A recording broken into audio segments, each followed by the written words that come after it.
बहुत समय पहले की बात है। एक गांव में रामू नाम का ईमानदार किसान रहता था।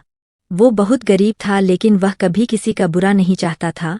वह बहुत खुशहाल मिजाज का व्यक्ति था। रामू अपनी बूढ़ी माँ के साथ एक छोटे से कच्चे घर में रहता था। उनके पास बस 2 बैल और एक छोटा सा खेत था। माँ, देखना एक दिन हमारी मेहनत जरूर रंग लाएगी। हाँ बेटा, भगवान पर भरोसा करो, सब ठीक हो जाएगा। रामू रोज सुबह सूरज निकलने से पहले उठ जाता और अपने खेतों में जी जान से मेहनत करता। कभी बारिश नहीं होती तो कभी सूखा पड़ जाता, लेकिन रामू ने कभी हार नहीं मानी।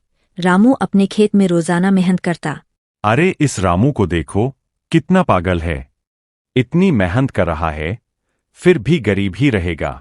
हाँ भाई, आजकल तो बस चालाक लोग ही आगे बढ़ते हैं।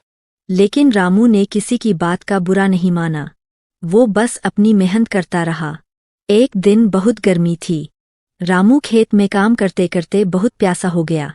वो पास के पुराने कुएं की तरफ गया। पानी पी लेता हूँ, फिर खेत में काम करूँगा। जैसे ही रामू कुएं की तरफ आगे बढ़ा, अचानक उसमें से तेज रोशनी निकली और एक बूढ़ा बाबा प्रकट हुए। रामू बेटा, मैं इस जादुई कुएं का रखवाला हूँ। तेरी मेहनत और सच्चाई देखकर बहुत खुश हूँ। मांग, क्या मांगना है?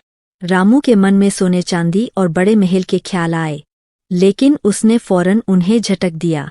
रामू के मन ने गवाही नहीं दी। बाबा जी, मुझे कुछ नहीं चाहिए। बस मेरे खेत में अच्छी फसल हो जाए और मेरे गांव के लोग भूखे न रहें। तू सच्चाई और नेक दिल का है। तेरे खेत अब कभी सूखा नहीं पड़ेगा। बाबा ने आशीर्वाद दिया और रामू के खेत में हरियाली छा गई। फसलें लहलहा उठीं। माँ, अब हमारे दिन बदल गए।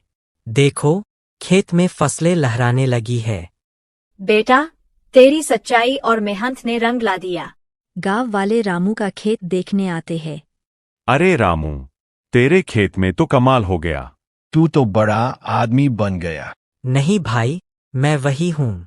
जो भी मिला है वो भगवान का आशीर्वाद है।